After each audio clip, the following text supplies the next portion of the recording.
Assalamualaikum warahmatullahi wabarakatuh. Ulun sebagai ketua bubuhan panurihan, harga di Itali lah, gatah wah ini larang banar wah ini dah. Makanya ini ulun hendak kabari bubuhan kakawalan ulun di Kolong Langit sana nah hendak ulun padahi kalau bejual gatah tuh di Italia aja harganya naik, soalnya lah kawal ulun di situ hendak ku bantui memang.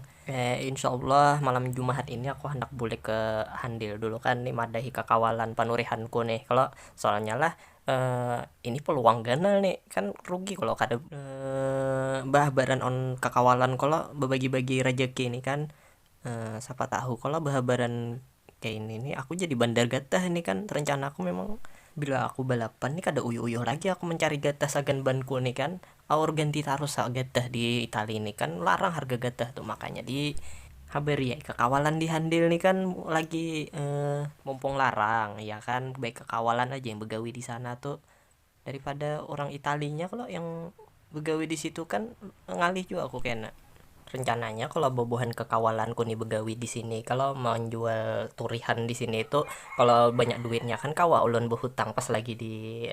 Itali sana kalau soalnya kalau ulun hendak mengirim duit tapi kedada kan bisa minjam duit ke kawalan bobohan penurihanku tuh kan ya lumayan lah sagan rencana ke depanku nih kan.